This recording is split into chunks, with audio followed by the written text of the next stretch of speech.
welcome to episode 115 of Movies and Us. I'm TJ. And I'm Marcus. And this is the review show that reviews genre movies from the beginning sometime. Wait. And sir, I'm Marcus, sir. There we go. You feel better? Too late, but yeah, I was like, I should have done a military thing. I was like, yeah. Okay. I feel better. I'm glad you feel better. Today, because Marcus just spoiled it, obviously, we are still in our hiatus episodes. It's my pick this week, and I chose A Few Good Men.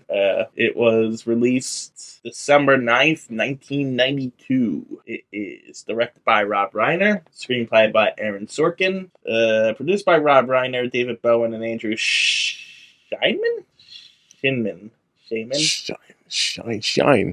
Yeah. It stars Tom Cruise, Jack Nicholson, Demi Moore, Kevin Bacon, Kiefer Sutherland, Kevin Pollak. All-star cast here, man. It really is. For the 90s as well? Come on, let's think it better than that. Wolfgang Bodison, James Marshall, J.T. Walsh, J.A. Preston, Michael DiLorenzo, Noah Weil, Cuba Gooding Jr., Xander Berkeley, Matt Craven, John M.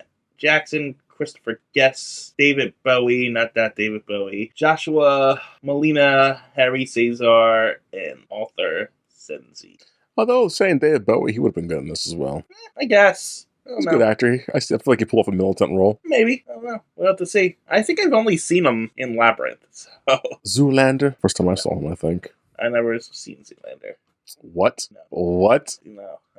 I told you, I don't watch that. I don't watch movies. I know, but it's like from the early 2000s, and it's like a cult classic. It's like 2000s. Actually pretty funny. It's actually from the 2000s, which I told you, I don't watch it. I haven't watched anything from that era. I've got the black lung, pa. It's like, come on. Nope. What is this, a Center for Ants? And it's released to be, come on, it's a classic movie. Never. Nope. Wow, that's upsetting. I never saw any of those movies. I never saw stuff like Anchorman or anything like that. That one is definitely cult classic because it's not that funny for me. But Zoolander, bro. So, like, all those popular things, I never watched. I just recently finished The Office, so. Oh, God. You sat through that? Yeah. Did you feel about it? I actually like the dramatic stuff. Than the comedy stuff. What do you mean? Like, there are some serious storylines in it. So you saw all of The Office, right? The American I watched it all. Okay, so I watched the English one too. I couldn't sit through that one. I tried when I was younger. I was like, this isn't it. Yeah, I do like English humor, but I watched it all, and honestly, I thought the worst parts is when Steve Carell was doing his stupid bit. Wow, that's controversial. I would say in the beginning I would agree with you, but like there's a middle section, like season 5. For me, my favorite season 5 is when him, Pam, and Ryan do the Michael Scott Paper Company story arc. I like that story arc a lot. Okay. I like the episode Scott's Tots, even though everyone else hates that, but I love the episode. But you like the dramatic stuff. So, like, what Jim and Pam are going through their bullshit. Yeah, that stuff. I like it when I like the relationships too. I like Jim and Dwight's relationship. I like that they're like they hate each other, but they don't hate each other. I like how everything developed and stuff like that. Fascinating. But I did not get anything really out of the comedy. Wow, really? Yeah. No, it's funny for me. I found the comedy better than I think the dramatic stuff was okay, but it didn't. Like, I think my problem with that show was like most of the characters didn't develop in the show. It was mostly Jim, Dwight. I actually disagree. I think they all kind of developed. Really, even Stanley and Meredith and all the other background characters. Sure. I didn't. Like compared to like Parks and Rec, I think they were like criminally underused. They're good characters nonetheless, but I just think they were criminally underused. I never watched Parks and Rec. Solid show, man. Solid show. I get told different things by different people. Like the universally praised one is The Office. And I hate The Office. I've seen it so many times. It's just not funny. It was funny the first time around, but that's the one that I tried out out of all those ones because that's the universally praised one, and I'm like, meh. So okay, well before I wanted to ask your rating on this afterwards, but before we get to that, after Michael Scott left, do you think the show got better for you because you didn't like his stuff, or do you think it suffered without him being there? Like, how do you feel about after Michael Scott left? I honestly don't think it made much of a difference one way or another. Wow. Wowzers, really? Yeah. I like, wow. Because all he was there for is to do skits, and it's just like, and wow. See, wow. Like his like his story arc was fine, like him actually finding someone at the end and then leaving and stuff like that. Like I liked all that. It's just anytime he's on the screen, it's just like, okay, now I'm gonna be stupid and I'm gonna make everyone else's life miserable. And yeah, but he had heartfelt moments for sure, though. Sure. And those are the parts that I like. But when he was trying to be funny, I just didn't find him funny. Well, it was supposed to be. It was supposed to be cringy. It was supposed to be, like, ooh, this guy. Yeah, well, and when he's cringe, the cringe is supposed to make you laugh, and all I got was cringe. Which is also what I was going for. I was going for the cringe. It wasn't supposed to be like a comedy. Which I didn't think was good. I thought it was just cringy. I thought it was stupid. Fascinating. Okay.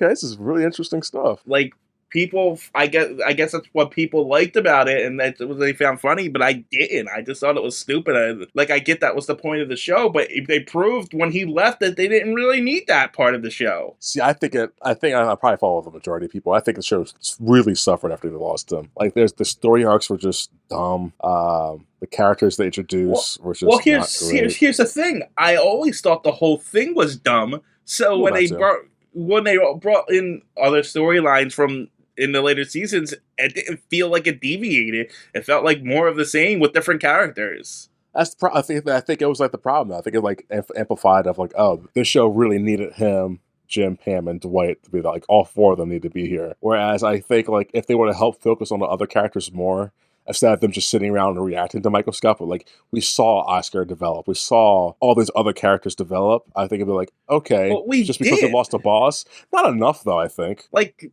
Andy was a big part of it. So he sucked too. Sorry. But he developed. I think he developed because they kind of forced him to develop because he's gonna take over Michael's spot. And then he really didn't even develop though, character arc wise. Sure, he did. He was insufferable from the beginning, insufferable to the end. He was all self-centered. But no one changed in that regard. That's what I'm saying. I think they should have been like not even the main arcs in that sense. Not even the main characters, but they did advance in their stories. Like but they're still the same essentially till the end. Like they had some things that changed, but not enough for like I like this character now. Like Jim and Pam, their love romance throughout the whole show is like, hey, get it over with. It shouldn't last 5 seasons till you guys get to the thing. And now you're at the thing. I was like, okay, you guys are a cute couple, but now you're kind of insufferable near the end. It's like, ugh. I mean, that's where the story would naturally get to now. Yeah, but like there wasn't enough of like I enjoy these characters. Period. Those two at least. I don't know. I thought it was fine, but not really. Yeah. That was me bitching. So what would you rate this? What, The Office? Yeah. Overall? Yeah. I'm curious. 5. Actually, I could agree with that. I could definitely agree with that. Not for me. Yeah, I would give it a 5 as well because it's not the worst thing, but it's like there's better out there. You should watch. Honestly, the English version, I would probably rate like a 6. Wow, you should watch Parks and Rec then. It did the same thing as the American version, only in shorter time. That too. Yeah. Yes. I don't know. That was a long endeavor to tackle The Office. It was like 9 seasons or something. I don't know if I would want to expose myself to another show like that. I gave it a shot. And I want you to watch Parks and Rec. Hold on. Parks and Rec is only 7 seasons. Yeah, that's a lot. That's 7 seasons. Yeah, but they're like... And they're 22 episode seasons. That's what The Office was. 22 episode seasons. It took forever to get through that show. God, I hate 22 episode shows. And I would tell you, like, I can't tell you to skip something, but, like, the Parks and Rec does get better by season 3. That's the one everyone says skip the first season. Skip the first season for sure, but definitely you should watch it because, character development. Right. But it is the weaker of 7 episodes, 7 seasons. But it's a good show nonetheless. I used to nonetheless a lot. It's a good show regardless, and I think you should definitely not give it a watch now, but eventually you should gamble on that one. But like the reason why you watch those shows is because they're supposed to be funny, and they're just not my type of humor. Well, what's your kind of humor then? I honestly don't know. It's just not that. Oh, really? Because I also watched years and years ago Arrested Development. That's funny. Same thing. Wasn't really that amused. Really? Yeah, just not my thing. Oh, I wonder what your kind of humor is then. Because now after 115 episodes together, after all these years like doing this, I don't know your kind of comedy thinking about it. I don't think we've ever done comedies on this, have we? Not really, no. Wow. Yeah. And I get comedy's hard to review because it's subjective. Like I do like stand up, but I only like, but like. I can't even like I don't like certain stand up because it's kind of like all stand up, but I'm not laughing out loud. You know what I mean? Yeah. I'm not like, oh wait, really? That's like, it's not hilarious to me, and it's very rare that I find something that's extremely funny or something. I don't know. I guess I'm humorless. I think you might be. So, okay, I'm looking at the things. I'm on stuff on IMDb, and I'm going to recommend it. Have you seen Community? No. Futurama? Yes, How do you feel about that? I like Futurama, but again, it's not like, oh, my favorite parts about Futurama is when they get really serious, like when he the dog episode. What's wrong? That's like the saddest episode ever. Yeah, like I like those episodes. I don't really the funny stuff I don't care about. But you know what it is? When they focus on the comedy and stuff, nothing progresses. It's always just like, oh, look at this funny episode, and it's just an episode of nothing. Like substance. Yeah, I think that I like stories. I like progression. I like.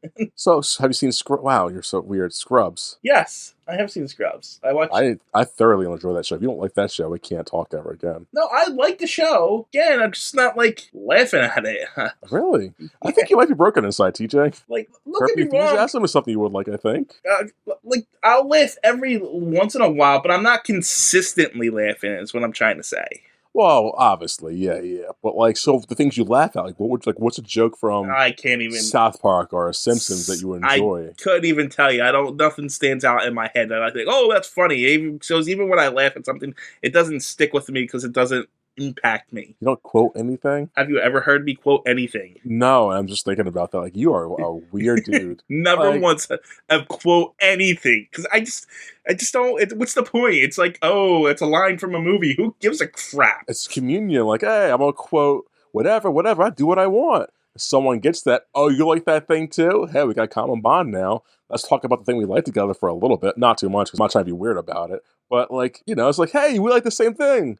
Ha ha ha ha ha! Laugh. Have I ever done that? Ever? No, because you're a weird dude. But like, there's some really good things out. Wow, I think you would probably like the. No, I don't think you would like that. The Good Place. No, I don't think I would like that one. BoJack Horseman's supposed to be deep and introspective. I watched BoJack a couple of seasons before. I like it. Again, not for the comedy. No, the serious. I didn't care for this. I didn't care for the comedy or serious stuff in that. I think it was trying too hard to be like in depth. It was kind of the first of its kind, really. So yeah, that's why it was like that, and that's why it was popular. So I guess I can see who it's for, but it's just not for me. No, I thought it was fine. I thought it was good. Yeah. I didn't watch every season, but. That's fair. Yeah. From what I saw. So how about like How I Met Your Mother? I maybe seen a couple episodes. Big Bang Theory. I liked it, but again, meh. These are shows I haven't watched. I'm not going to watch. What about like Impractical Jokers or The New Girl or shit like that? Never even heard of them. Okay. 30 Rock? Seen a few episodes here or there, but not really in depth. Okay. Fascinating, TJ. King of the Hill. That's an old comedy that you were probably seen. Meh. Yeah. I'm not big on King of the Hill. King of the Hill. Wow. He's just a side character from Beavis and Butthead. I hate Beavis and Butthead. But yeah, he's a spin-off show. The Boondocks, a good show. You probably was too black for you. I've seen the Boondocks. What? Did you like that? It's all right. Okay. And that was on Cartoon Network. So yeah. When I was younger. So anyways, sorry. Let's get back to the movie that we're talking about. Oh, Perfect Time and Dogs Are Barking for some dumb reason. Wow. So there was Friends. I've seen a lot of Friends again, but I don't think it's like a comedy. It's not that great of a comedy. Wow, okay. This is strange to me. Well, I've told you before, I don't, like, when we're doing our projects, I don't really, comedy's never been really my thing. I guess not. It's just never, like, thought about it, I guess. Because I know we usually gravitate towards the horror, the more grounded stuff, the drama stuff. Yeah. Character pieces, but not. Yeah, no, there's like no laughing at our stuff, is there? Well, we never get far enough to really touch anything out to make them funny. Oh, the last project we did where we were going from thing to thing, like there was not one bit of like, isn't this fun and happy, guys? Like, no, it's depressing and I'll be sitting this. So that's because it's just the overall plot. You put the comedy in between stuff. I know, but I'm not gonna do that because I don't care for comedy like that. We put some comedy into the witch one before we stopped doing that one. Yeah, I guess it was like more like kind of meta-ish. Yeah. Okay, enough about us. Let's talk about this movie, TJ. All right. So yeah, the behind-the-scenes stuff. This movie was originally supposed to be a play, so they adapted it from that. They originally wanted James Wood instead of Jack Nicholson. Thank God they got Jack Nicholson. But then they got Jack Nicholson. Do you think you could set to this as a play? No.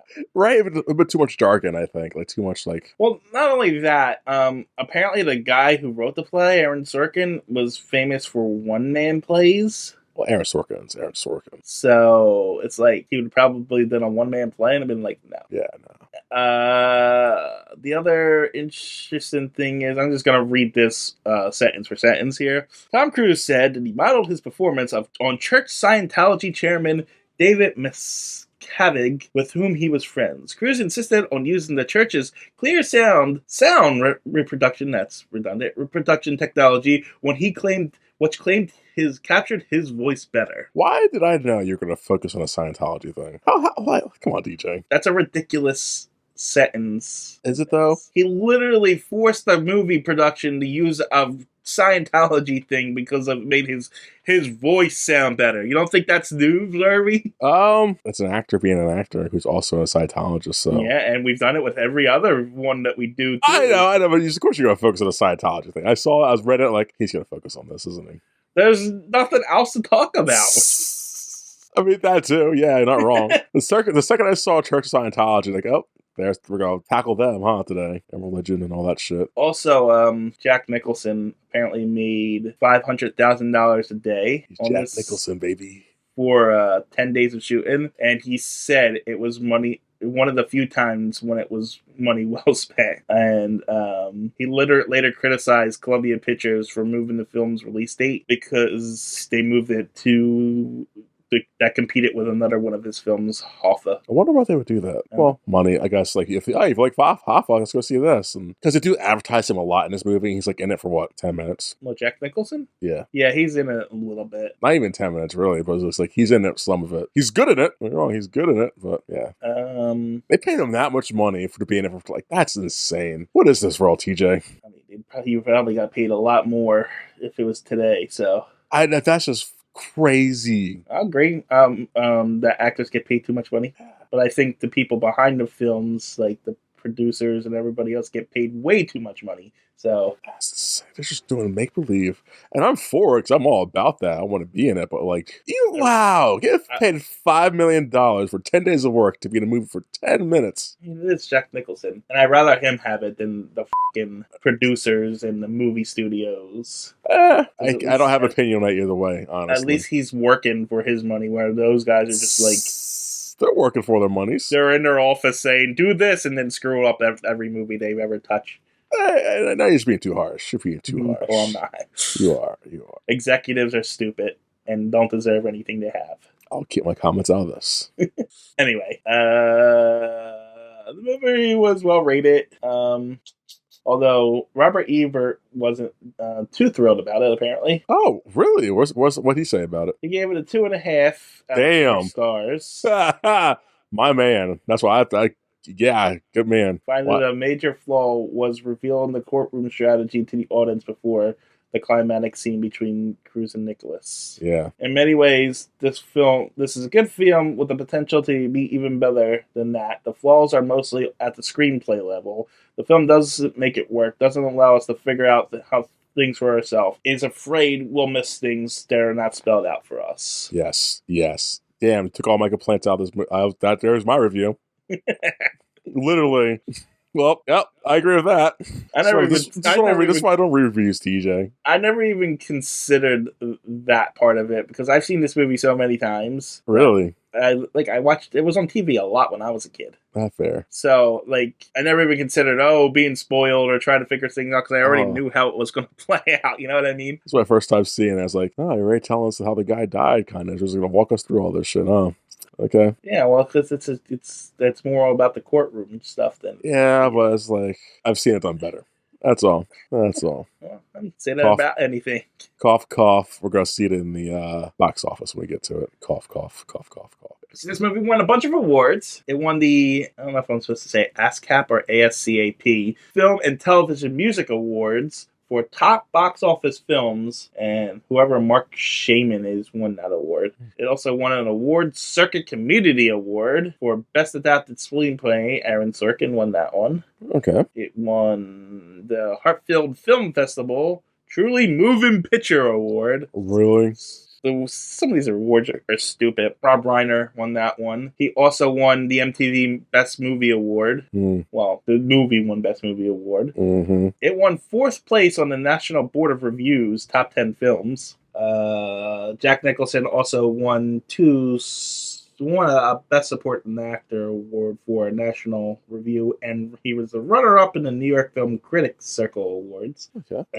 They won 2 People Choices Award for Favorite Motion Picture and Favorite Drama Motion Picture. They won 7th place. I don't know why that's on here for Southeastern Film Critic Association Awards. It's not an award if you won 7th place. Yeah, that's stupid. And Jack Nicholson also won the Best Supporting Actor for that. What upset Tom Cruise was about that, not getting anything? He was nominated for a few things, but not winning anything. Well, that's the thing. Like, I know Granite is losing to Jack Nicholson, so like, I would be like honored, like, hell yeah, Jack. But I feel Tom Cruise is egotistical enough, especially at that age, being a young hotshot. Seems like what the shit, man? I'm a Scientologist. I should win this shit. But he probably doesn't have a big ego. I don't know the guy. He's got to have a big ego, right? At least at that time period in his life. It seems like it, but who knows? I never met the man, so yeah, neither have I. Anyway, the award won a few other things. I mean, the movie won a few other things. And the Jack Nicholson was nominated as one of the top 100 heroes and villains. Movie quotes and shit. Really? Like Hold on. Yeah, 2003. I see this. Really? That's what it says. Bullshit.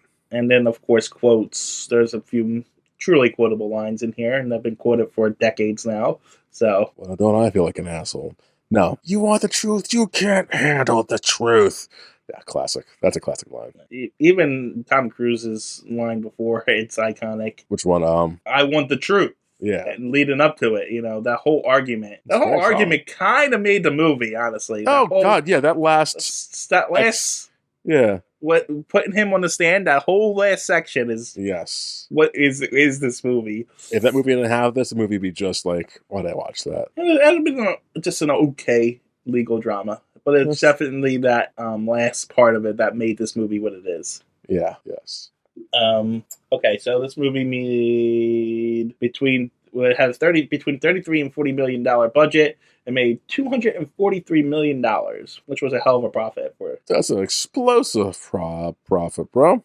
With right. That much money. So you're going into the 92 box office, which we have covered before. Yes, we have. So, do you know why we covered it, TJ? Batman. Which one? 92? Well, Batman 89 is number 1, so it's got to be Batman Returns. That is correct, TJ. With that number, he said, it lands A Few Good Men in the top 10 of 1992. Yeah, it does. Does it really? Yeah. I saw a different number. I saw top 20, actually. Nah. The list I have is for worldwide box office top 10. The other one I have from Box Office Mojo, it's in the top 5. So I'm going to go with the top 10 because it seems more accurate. The number does not match your number you told. Because you said 200 and how much? 43. Okay, the number I have on this list is 236 million. So it's about around there. But either way, it's still at the top at the spot. Adjusted, looks like. You said Box Office Mojo? Oh, I was looking at domestic box office. Yeah, worldwide. And for some reason, it doesn't do it on box office, so I had to go somewhere else. I'm at, what website is this? TheNumbers.com. 1992 movies. Top movies of the world by box office. So at number 10. Oh, we did Alien 3 at number 13. So we did this box office like twice at least. Thanks, TJ. No problem. I'm scrolling down now. Make sure I know if good and bad and uglies are on here. Okay, yep. So at number 10, we have Wayne's World with $183 million. It's a comedy. Did you like that one, TJ? Yeah, it's all right. You weird man, you. It's a solid, funny movie. At number 9 with $215 million, we have Bram Stoker's Dracula. Never saw it. It's on the list. It's good. At number 8 with $231 million, we have Sister Act. Sorry, Whoopi Goldberg and all them. Yeah, movie from the 8. Yeah, it's okay too. Yeah, it's just another 90s comedy. At number 7, we have A Few Good Men with $236 million on this list. Number 6, we have Batman Returns at $266 million. It's pretty low. Yeah, I actually thought it was number 1. I remember that's the one that had went darker, right? Yeah. Yeah, so it went through all its shit. If you guys want to hear more about that review, go back into our other reviews, because we're not going to spoil it for you. Geez, that's like number 10. Probably. I don't know. Batman Returns. That's a good question. I have it right here. Batman Returns is number. God, jeez, we have so many reviews, TJ. Hold on. I think it's around 10. Batman and Robin's 22, so you're right. Batman Returns is number 18. Oh, wow. There was 18 movies before that? Yeah, we had a hiatus for that. Oh. We had the Captain America, the Moments. Batman, it was number 4. We have the Supermans, 3 of them. Swamp Things, Supergirl, Howard the Duck. Yeah, 4 of them, you're right. Then Batman, 89. What's that say? Punisher, Sing Street Alien, Captain America. Yes, we have a few. Yeah, there was a few. Okay. You're right. Anyways, few good men. So Batman Returns, number 18. Number 6. No, for our... Oh, so you got back to episode 18, guys. That's a long time ago. You have a lot of scrolling. Sorry. At number 5, we have Lethal Weapon 3. Good series. That made $319 million.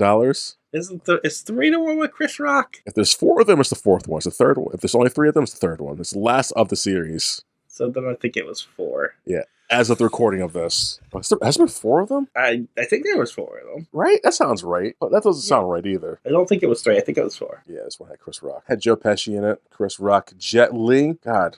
Rena Russo. That's a good movie, man. Good series. But that's number 3. Number 4, we have Basic Instinct with $352 million worldwide. I remember that being good. Never saw it. Okay. Yeah. I heard it was at number 2. Number 3, we have Home Alone 2, Lost in New York, with $358 million. That was okay too. It was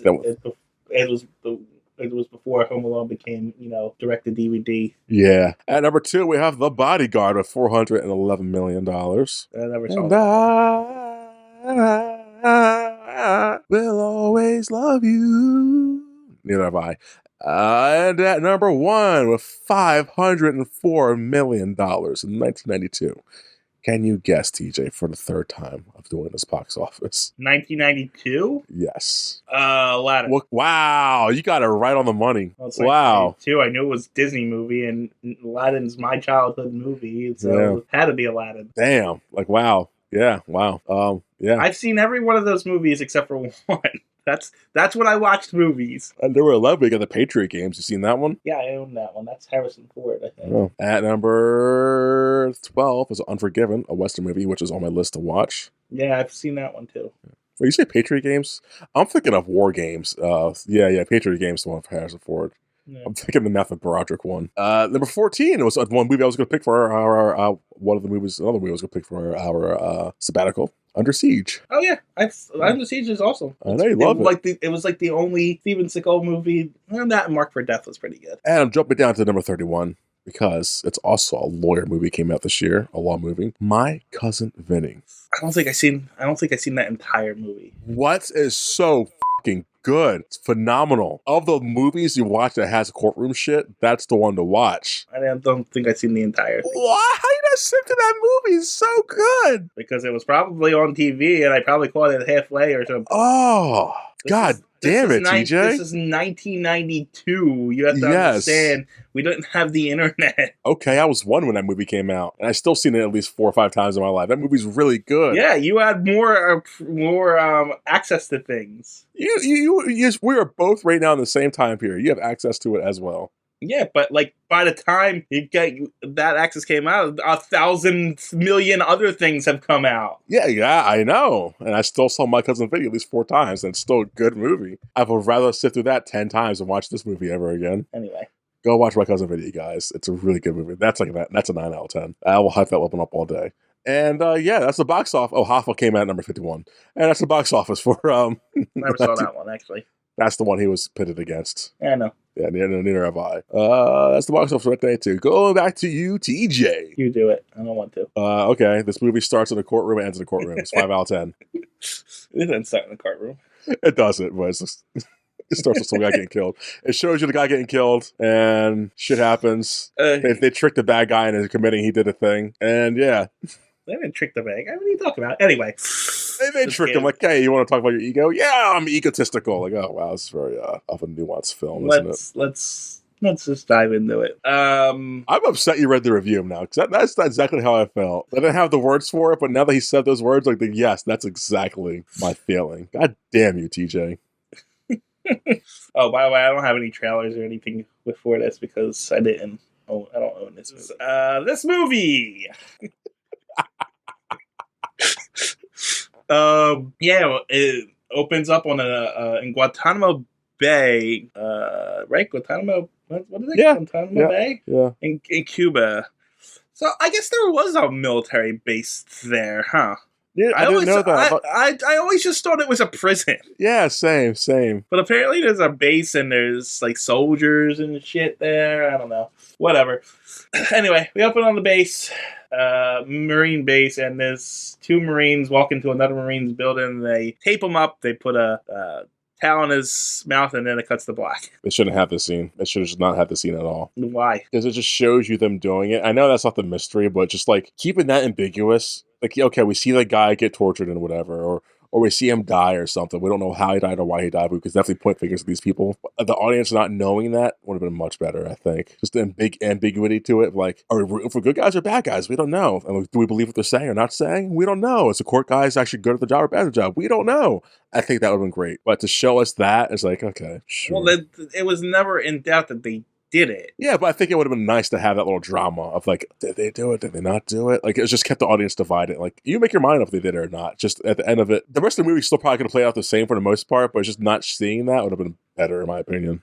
But like, they literally in the arguments never denied that they did this. Yeah. So sure. What difference does it make? Sure, but it's also like one's dumb, so like really take his word for it. Is he still being manipulated or not? Well, but they're both just soldiers following orders to the They team. kept that part ambiguous. That that he didn't. That he wasn't. That he never actually heard the order. Yeah. So I think keeping most of it's not like they showed him going from the base to the guy and him being told by the other guy. No, yeah, so it's wrong with a little bit more ambiguity.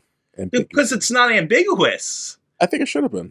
But it's not. My whole point is, even if they did not show it, it's not ambiguous because they never deny the fact that they didn't do it.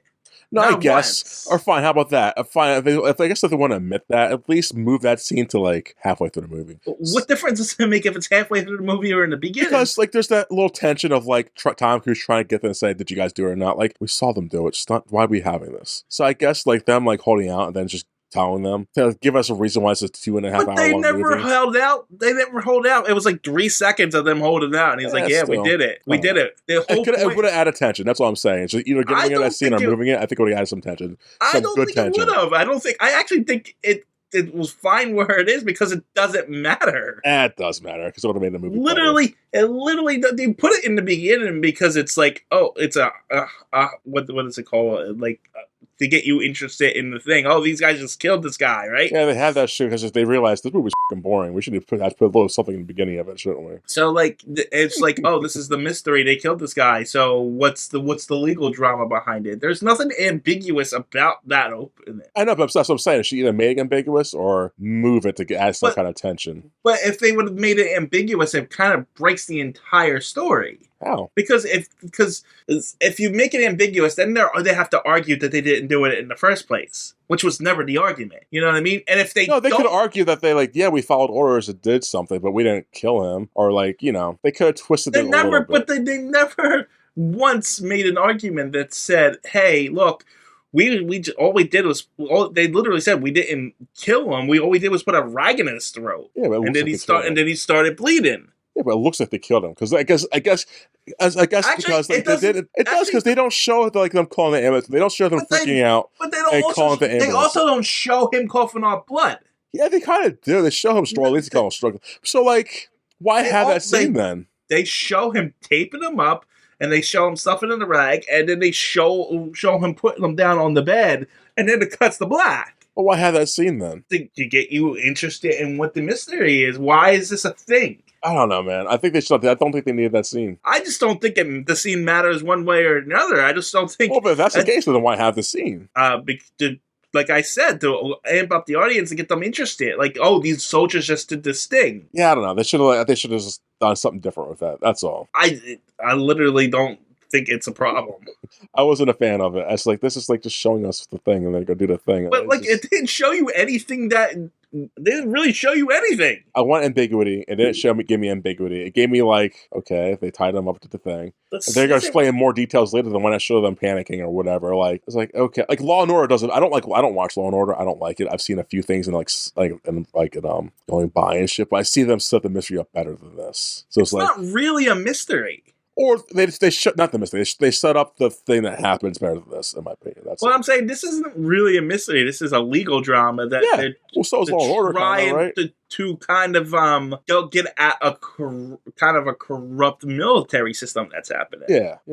Oh, by the way, I forgot to mention the behind the scenes. Apparently, the guy Aaron Sorkin got the idea for this because his sister joined the JAG for some reason, and she was actually going down to Guantanamo Bay to defend Marines who had killed a fellow Marine by hazing. Pretty sweet. So it's based on kind of off of like a true story. My point is, the scene is harmless. It's fine where it is. I think it's just kind of like that spoils the movie. It's like it doesn't spoil the movie at all. It's just like because I think movie. I'm not trying to rewrite the movie here. If I'm rewriting the movie.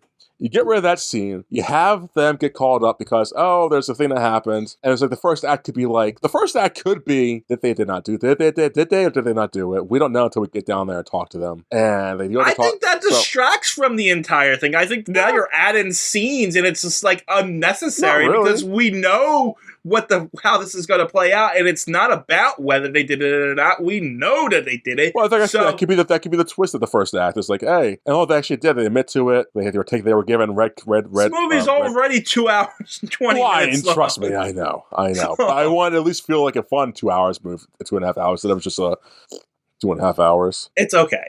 It's yeah. It's okay. It's a little pretentious at points. Oh my god! Like when they have Tom Cruise melancholy thinking out on the horizon and stuff like that. Whether what? Well, when they just have a long montage scene of Tom Cruise outside just standing and staring at the horizon. God.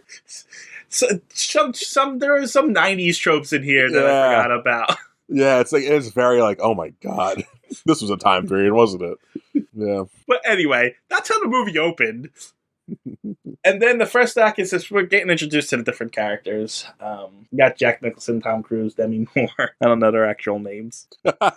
Yeah, they don't have names. The acting's good, though. The acting's superb. Yeah, I mean, I guess it's kind of expected with the cast that they got. But I would hope so. Good director, good cast, good writings. Like, this should be a well-produced movie in that sense, yeah. Yeah, it is really a screenplay issue, honestly. Yeah. Because there's not a lot to talk about because they spend all of the acts just like figuring out the case. Yeah, which is completely fine, I guess. Right, and they spend a lot of time in the courtroom, and we hear the legal defenses and stuff. The gist of it is the guys that did it because they were given an order. What's it called? A code red or a red something? A code red. What's code red? Okay. Yeah, it's called a code red where the superior officer orders the men to take matters into their own hands to make people who are like screwing up and falling behind to make them better Marines or whatever it is. To whip them into shape, to haze them. Yep. And the guy that died was requesting a transfer, and he was going outside of the chain of command to do it, and so they ordered a code red. They wouldn't transfer him, and the head group, the head guys, the colonel and the lieutenants, and like say, we're not transferring him, we're going to train him, that's our job. And then which is dumb. That's really, I get it from their mindset, that's really dumb. The main bad guy is Jack Nicholson. He's the one that says, we're not going to get rid of him, we're going to keep him. But like, why? Like, I get I get it, but like, why? Like, I also get where you're coming from, but I could totally see this happen. Oh, so can I, but I would be in the room thinking like, right, why? But you also have to think, well, that's what the one guy was pretty much like, why are we doing this? Because he's not the ranking officer, he can't do anything about it. You're gonna have a high-ranking idiot in charge. Yeah, no, I get that. And he sipped the Kool-Aid too much. Like, if I was whipped to ship, he could be whipped. I get it. I definitely understand it. But it's like, we have plenty. Like, if I can see if we're short on people, sure. But we like this guy. Get rid of him. There are just, even in this day and age, there are some people in charge that are like, why is that person in charge? Oh, for sure. In the military. So it's like, this is just like a why in general. Yes. You know what I mean? Yeah, I'm not saying why to the plot. but is it because like there's people like that? This makes sense. It's right. Like, yeah, I'm just saying I wouldn't hold it against the movie. No, I'm not. I'm just like, as a person to another person, like, yeah, I know I can't speak out of turn, but like, what? Just there's other people that want to die for this. We could get someone else. Who cares? It's right, like, but weird. like the one guy did object, and he's like, "Don't question me in front of the officers." Yeah, but then he goes like a punk bitch later in the movie. Who does? It's the guy who objects kills himself later. He does kill himself, but I don't know. Think it's a little harsh the way you said it. Oh, I didn't stand up for the guy who ended up getting killed, and I have guilt because of it, which is fine. And I'm going to testify, but I can't testify because the guy who's higher than me has done a lot to make sure it looks like we have no evidence against us, and I'm going to come after and have my thing. I'm going to get like discredited and all that shit. I get it. And I was like, I'm going to kill myself, right? No to the family, just kill myself. I get it. I definitely understand why he did it, but it's like, bro, pussy. I think he more did it that there was his way of taking his responsibility in the part that he played for. Or, go to jail. How about that? Yeah, I mean, sure, but a man's dead. Okay, so yeah. And you can suffer in jail now for that. Maybe he thought a life for a life. Yeah, well, he's a pussy. I mean, if everyone else is going to go to jail. Hopefully. I mean, at least just the one minimum. But yeah, like I wish there was more to talk about. No, yeah. I mean, like we could go through it beat by beat, but there's no point because it's literally courtroom investigating. Yeah. Twist happens. The guy kills himself, so we don't have the guy to do it. Demi Moore's character does something stupid in the courtroom and then screws up the whole thing. Well, I guess the character arcs for this is like Tom Cruise starts off as a hot shot, fresh out of lawyer school. Like, I saw 40 cases in 9 months. I'm amazing at this. Comes into the real world. Demi Moore's like, it's harder than it is. He does his things. Like, it was kind of harder. His dad was a lawyer before him, but died for some reasons. He's just trying to live out of that shell, like proof to his dad. His dad was actually the attorney general. Yeah, which is cool. That's great. Nepotism. Yeah. And so he's like, I'm better than your dad, but like I don't need your thing anymore. Your confirmation, whatever it's called. Yeah. Acceptance. Yeah. It's a movie. They tricked Jack Nicholson at the end of saying what they wanted to say. Even before that, there was the other twist, like we already mentioned, that the one stupid officer didn't actually hear the order, and it's the other guy that gave him the order. So, and then the guy killed himself, and now they don't have anything. They can't win this case, and so Tom Cruise and Demi Moore have a little lovers spat because that was leading. There's a slight romance happening here.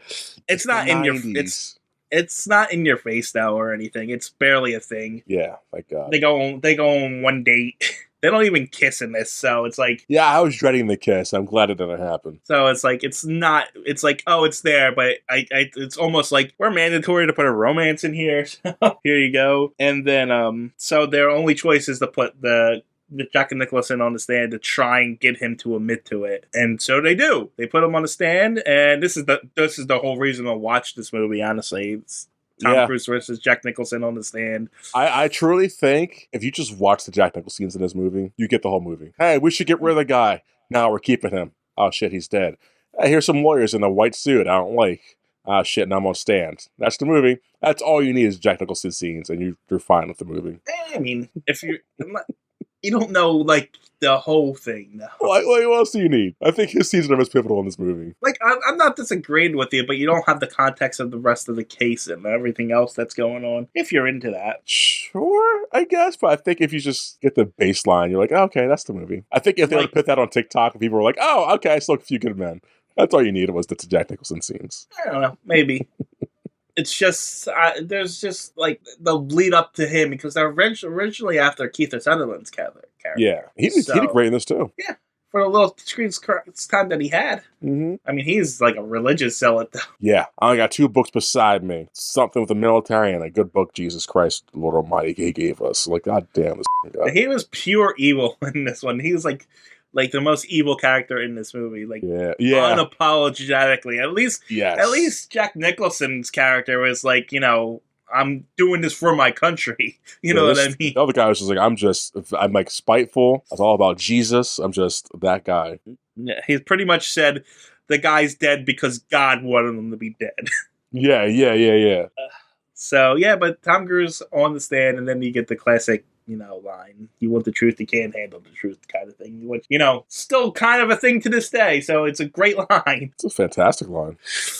And he admits it on the stand, and then, Keyes goes to jail at the end. The end. And it just ends with the end. Yeah. After Tom Cruise looking at the courtroom, look, I did a good job. And I spent a long time to a movie that says the end, and then just goes to credits, and that's it. I was going to say, if I recall, Tom Cruise's character has a few dumb lines in this movie. It's like, oh, this is what a courtroom looks like. Like, oh god, this guy. Yeah, but it's all sarcastic. But it's like his delivery of it. That's all. Yeah, but he's supposed to be the cocky, sarcastic little shit. So I get it. Yeah, so that's what every time he says a stupid line like that, it's supposed to be sarcastic. Oh, look, I'm quirky. Yeah, like, oh, I know what that means. It's like, I like this guy. But yeah, no. Anyway, that was A Few Good Men. Mm-hmm. At least you get to cross it off your list. Yeah, it was on my list forever. I think I've told you this before, but I keep things on my list for a reason. And it's mostly because of this. I know they're probably good movies at the time. And when this came out, it was probably revolutionary. Sure, whatever. Oh, yeah. I mean, this was a big deal back then. Yeah. Like Metronine Code Reds, people were probably losing their minds when this came out. Like, how could you reveal the secrets? Blah, blah, blah, blah, blah. Who knows? Could be controversial when this movie came out. But it's just like, it's good for the 90s. As of 2020 something, when we're recording this, I mean, it's like it's not bad. It's not bad, and it's honestly it's held up on nostalgia for me. So, and it's my first time watching, and I could definitely see why people would be nostalgic for this. But again, the same year My Cousin Vinny came out, I think My Cousin Vinny, which is almost just as long as 2 hours, I think it's leagues better than this movie. This movie is just like drags in spots. Yeah. I mean, it's like I said, it's not bad. It's a decent movie. It's like it's good for a one watch, honestly, all the way through. I can't say that. Well, yeah, I mean, you have to watch it at least once. I think you can go without watching this one. Not saying it's a bad movie, but like I don't think I was missing out not seeing this movie. I was missing out more on seeing like everyone says it's good. I should go see this, huh? But if no one ever mentioned this to me, I think I'm not missing anything ever, truthfully. I think it's at least a one watch show. I think the court drama and stuff like that, and them building it up, and like at least why they're doing the things they're doing. I mean, it's cliched and a little tired in this day and age, but for where. I'm sure there was courtroom dramas way before this too. But I had to Google, and yeah, they were. Of course, they were. Like again, Law and Order. The first episode came out 2 years before this, right? So they had at least 2 years of Law and Order. Except My Cousin Vinny came out this year. There's Killing Mockingbird, 12 Angry Men. There's a lot of things, obviously, that came out. But like this, I wonder when Jag came out. Oh yeah, I was going to Google that one. Thank you. That came out in the 80s, I think, right? 70s, 80s. TV series. 1995. Oh, so after this. Yeah. Oh, that's fascinating. So, like, I'm wondering how many military stuff came out. You know what I mean? Probably not a lot. And this clearly had, like, I guess, like, approval from the military, because just the outfits and like all the procedures, it seems pretty authentic. They had from a civilian's eyes. They did have like a lot of military sets ish. Extras. Yes. You could tell who's military, who's not. Cuba Gooding Jr. is in his for a hot second. I was like, wow, he's in this? Yeah. They did try to like get like Pendleton like the courtrooms and stuff, but the military said, no, you're not doing that. Yeah, for good reasons. Yeah, I'm looking up military dramas 2002, 2000, 2016, 2020. Did you type in 90s or 80s or just military dramas in general? Just military dramas. There was one in 1975 and then one in 1954, but I'm not finding anything else. No. So there wasn't a lot of them, and of course not. This is kind of critical of the military. Yeah, that's another thing. So yes. And again, led by an all-star cast and director and writer. So it's like, oh, people who are names behind this criticizing things about the armed forces. Like, oh. So yeah. I'm definitely not discrediting it for all that. No. But yeah, it just felt like. Do you think it was overhyped for you? Again, I know things are like recommended to me, and I can't say they're hyped up, but like, and I don't feel like I go in with expectations. I just go in with like, okay, I heard good things about this, so I'm expecting good things. I'm not going expecting this be the best thing ever. Right. But maybe it was overhyped subconsciously, because this has been on my list for forever. Yeah, I'm just curious because that usually lowers a score if things get overhyped for you. Especially seeing all the actors and like, oh yeah, so many good people in this. Like I never went in. Because I tried to keep the expectations real. average for you. I'm like, it's good. Yeah. And again, trust me, I know that going in, okay, it's a movie from the 90s. It's going to have its things I'm not going to care for from the 90s. So, and again, it's visually, it's fine to look at. It's well staged and blocked and choreographed and all that kind of stuff. And everything, all the technical aspects of it's pretty good. It's just the story itself, it needed the people behind it to make it better. Yeah. Again, that last monologue from Jack Nicholson and Tom Cruise spatting it out back and forth. Like Tom Cruise held his own actually, so it's like this is not bad. Yeah, and you know what? And that scene was also, but another scene that was it's not as good, but just like it's up there too was when Tom Cruise was questioning Kiefer Sutherland's character. Yeah. Yes. So that's another like it was on this level kind of thing. So. Yes. When he's sparring with these guys on the stand, really made the movie. Yeah, because we see Keither's kind of like breaking a little bit. It's like just wanted to lash out at Tom. Like this is good. This is like, really good. Even when Tom Cruise is questioning the doctor. Yeah. In the beginning. So I love a good courtroom movie. I do like a courtroom procedural. I love that kind of stuff. It's just like you said, the things between that and this it was too much. It was too much, I think. And honestly, it's a little bland, the whole story. Yeah, yes. It's like, it's tragic this guy was killed because of this hazing and stuff, but it's like, we barely get to know the defendants. Uh-huh. So it's like, why do we care about them? Yeah, exactly. And it's also like, I mean, this is it? There's nothing else we're going for here? Yeah, like Tom Cruise's character was like, okay, his daddy died and blah, blah, blah. I don't care about you that much. Any more? What's her motivation? Don't care. The other guy is the other guy. It's like, okay, these characters are his people, probably. Maybe. Maybe they should have leaned in more into the corruption angle of everything that's happening here because it's there, but it's not there. But again, it can't be the first one to do it and be so negative towards the military, probably, because it's probably gotten just shut down. Who knows? Sure. Yeah, it's we can rate this, DJ. I think people are more interested in your rating than mine. Man, it's probably like a 4, 5. It's a 5. It's a soft 5. I was going to say, it's not a bad movie. Yeah, but I just couldn't recommend it to someone. That's my problem. Yeah, but a 4 is a bad movie. I would say it's because a strong 4 is like, it's a good movie, but I can't recommend it. Whereas 5 is like average. You can sit through it or not. I don't care. I prefer someone not sitting through this movie because I don't think they're going to miss out on anything. I think you're wrong. I think this is just you think, and I think people would actually really like this movie. Idiots will, yes. Yes, sure. I think people were like, "Oh, this is really deep." Anybody who likes Law and Order would like this movie. Okay, that's fair because I hate Law and Order. So you know what? I think this movie is perfect for those kind of people. Yeah, because this is definitely right up their alley. I think my problem is it's not a think piece. It's not like challenging me enough. Yeah, I mean. It is a paint by, again, why don't you read that review? Because it's definitely a paint by numbers. Hold my hand through this bullshit. Yeah, I feel the twist of the guy killing himself should have been a heavier twist for me. I was like, oh, he killed himself. Okay, that sucks for them, but I don't know. So that one didn't hit. It's like maybe because I don't know the pacing of this movie. It is slowly paced. Yeah. I'm like, it's a strong 4, a soft 5. It's like a very strong 4 at best. I disagree with you. I know, so I'm conflicted on a 4 or 5. The acting's really good and the writing's pretty good. It's just the movie itself is like very It's like them meeting Jack Nicholson. I was like, pretty good, I guess. He puts him in a place that the other guys are trying to leave out of there. Like, it's good. It's good. I don't know. It's a 5. It's a 4. It's just almost. It's a strong 4. It's a strong 4. 4 out of 10 for Marcus. Sticking by that. How about you, TJ? Bill Clinton also won the '92 election, just by the way. Yeah. Just so if you're curious, I'm actually gonna go with a 6. A 6? Yeah, because I think it's a decent movie. Yeah. I don't think it's an average movie. I think there's just enough strong things in here to hold it up. Like what? Like the acting, like the technicals. I think the end scene in itself, the whole end. The third act is really, really strong. I mean, that's fair, I guess. I can't rebuke that. And like when you're leaving a theater, the last thing you remember is the ending. For sure. So people are definitely going to leave this movie thinking, "Wow, that was a good movie."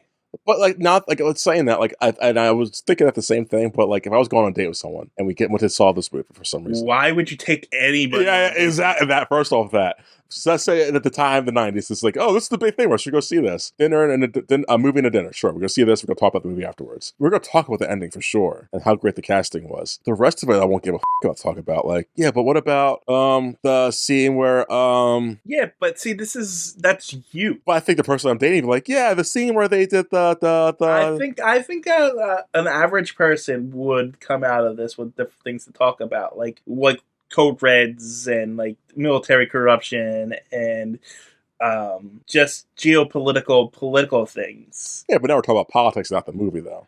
This whole movie is a politics. Yeah, but like, I'm specifically talking about the movie itself. We'll probably definitely talk about the code reds, like you said, and all the all the common like we won't talk about all that, but like just the movie itself, like yeah. So how do you feel about this part in the movie? Like what part are you talking about? If you're talking about on a date and and talking with another person about it, the fact that the movie leads to other conversations is a good thing. That's true, I guess. Yeah, that's very true. If you're what you're discussing is looking at it as just an average common person watching this movie. Yeah. We're looking at it as critics. Yeah. So that's why I gave it such a low score, because I feel like the average person, there's no way they will love this movie. I mean, it's got a 7 out of 10 in most places.